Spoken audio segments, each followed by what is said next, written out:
Our presentation is on peer relations as a developmental context, based on the work of William M. Vygotsky, Dwayne Burmester, and Marion K. Underwood. We'll be diving into how relationships with peers shape our development at various stages of life, influencing our social skills, emotional well-being, and cognitive growth. I'm excited to explore these important connections with you. In this presentation, we'll explore the importance of studying peer relations and how they offer unique opportunities for social learning and experiences. We'll examine the social world of childhood peers, focusing on equality and the empirical evidence that links peer relations to various developmental outcomes. We'll also look at peer relations as a multi-level experience, starting from early childhood play and basic skills, moving through preschool friendships and peer status, and into adolescence where friendships intensify. Finally, we'll wrap up with a summary and some open questions for further discussion. Peer relations are a crucial area of study because peers represent a primary social world for children and adolescents. Kids spend a lot of time interacting with their peers in different environments, from classrooms and playgrounds to online spaces, making these interactions a fundamental part of daily life.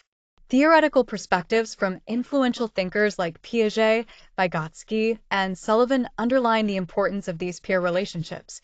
Unlike adult-child interactions, peer interactions involve more equal footing, which encourages cognitive and emotional development through shared experiences and social negotiation. Finally, empirical evidence supports the significance of these relationships. How children function among their peers strongly predicts adult well-being, influencing outcomes such as happiness, health, academic achievement, but also risks like aggression, depression, school dropout, and substance use. Together, these points highlight why studying peer relations is essential to understanding developmental processes and long-term outcomes.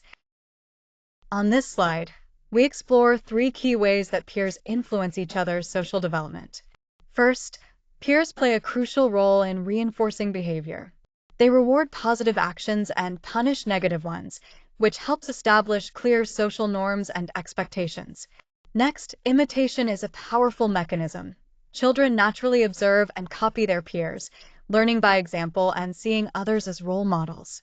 Finally, peer interactions offer a wide range of experiences, from acceptance and inclusion to exclusion and even neutral moments of exploration. These varied experiences are important for emotional growth and social understanding. The image of the playground really brings this to life, showing the kind of dynamic environment where all these social learning opportunities unfold. On this slide, we explore the distinct social worlds children navigate, focusing on 2 main types of interactions. First, we have vertical adult interactions, such as those with parents and teachers. These relationships are typically marked by inequalities in competence and power, where adults provide guidance and authority. In contrast, peer interactions tend to be more equal. Children engage with their peers on a horizontal level, allowing for negotiation, co-construction of ideas, and emotional connection. Theorists like Piaget emphasized how peer discourse is crucial for cognitive development, while Sullivan pointed out that friendships play a vital role in self-validation and emotional well-being. Understanding these 2 dynamics, where adults lead and peers collaborate, highlights the unique social world children experience and underscores the importance of peer relationships in their growth. Here we have empirical evidence showing how childhood peer relationships are linked to various adult adjustment outcomes. The chart highlights the strength of association between problematic peer experiences, like peer rejection and friendlessness, and a range of negative results later in life. For example, issues such as criminality, school dropout, and unemployment show the highest levels of association with early peer difficulties, indicating these outcomes are strongly predicted by problematic peer relations. Other significant outcomes include psychiatric hospital admissions and dishonorable military discharges, which also have a fairly strong link. This visualization clearly demonstrates that early social challenges can have long-lasting effects across psychological, social, and academic areas. It underscores just how critical it is for children to develop positive peer relationships to support healthier adjustment in adulthood. When we talk about peer relations as a multi-level experience, we're looking at how children's social lives are shaped by different layers that interact with each other. At the individual level, we have each child's unique social skills, typical behaviors, temperament, and how they perceive social situations. These personal traits influence how children engage with others. Moving up to the interaction level, this is where the actual behaviors happen, things like play, conversation, and participating in activities together. These moments of direct engagement are where social skills come into play and are practiced.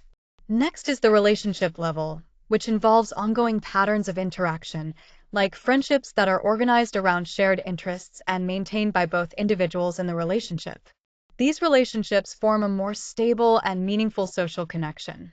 Finally, at the group level, we consider the broader social context like classrooms or peer groups. These groups have their own dynamics and norms that go beyond individual interactions or specific relationships. Each of these levels is distinct but interconnected, shaping and constraining one another. Understanding peer relations in this layered way helps us appreciate the complexity of children's social development and how rich their experiences really are. Here, we see how children's social development progresses from infancy through the preschool years. Infants begin by recognizing their peers and showing simple, positive social signals like smiling and vocalizing without distress. As toddlers, they start to communicate more actively using sounds, gestures, and touch, and they experiment with cooperative play as well as occasional conflicts. By the time children reach 18 to 24 months, they adjust their behavior based on their interaction partners and begin to form unique friendships.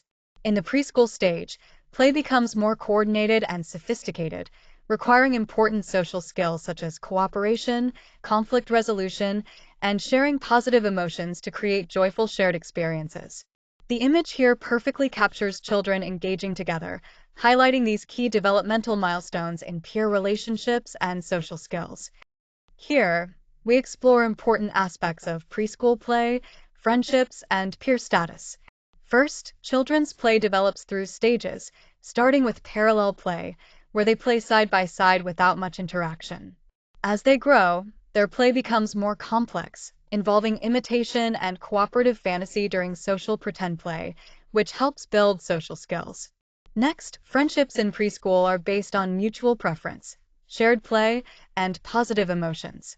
These early friendships are crucial because they set the foundation for future social competence, teaching children how to interact and connect with others.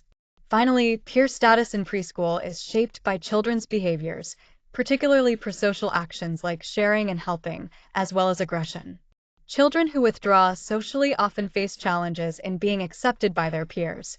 The image here really brings this to life, showing a vibrant playroom where these early social interactions are happening naturally. Here we see a clear comparison of the percentage of social time children spend with peers during early childhood versus at age 10. In early childhood, children spend about 10% of their social time with peers. However, by the time they reach age 10, this jumps significantly to over 30%. This increase reflects a shift in the nature of peer interactions. At age 10, kids are engaging in more complex social activities like conversations, role-based play, and managing social dynamics such as gossip and bullying. These experiences play a crucial role in shaping their friendships, social status, and emotional development. So, this increase is not just about quantity, but also about the quality and complexity of social interactions during this important school-age period. During adolescence, friendships take on a much greater significance as teens begin to seek more independence from their parents. Friends become a crucial source of closeness and emotional support, helping them navigate this transitional period. One important aspect of these friendships is the intimate self-disclosure that occurs. Teenagers share their thoughts, feelings, and experiences in ways that promote mutual understanding and self-exploration. This process helps them not only learn about themselves, but also how to relate to others on a deeper level. Another key development during this time is the expansion of friendships beyond same-gender peers. Adolescents start forming other gender friendships and participating in mixed-gender groups. These relationships often lay the foundation for the emergence of romantic connections, which are an important part of social and emotional growth in this stage. The black and white image here captures the reflective and intimate nature of these adolescent friendships, highlighting how meaningful these connections are during this period of life. To wrap up, Peer relations have been shown to play a vital and lasting role in social development. They influence us in many different ways and across various situations. However, there are still important questions we need to explore further. For example, how exactly do peers influence each other? What role does self-esteem play in these interactions? How do minority status and specific environments like classrooms, neighborhoods, and online spaces affect peer relationships? Understanding these areas will help us better grasp the complexities of social development and guide future research efforts. The footprints on this beach remind us that just like these paths in the sand, peer relationships leave lasting marks on our development throughout life.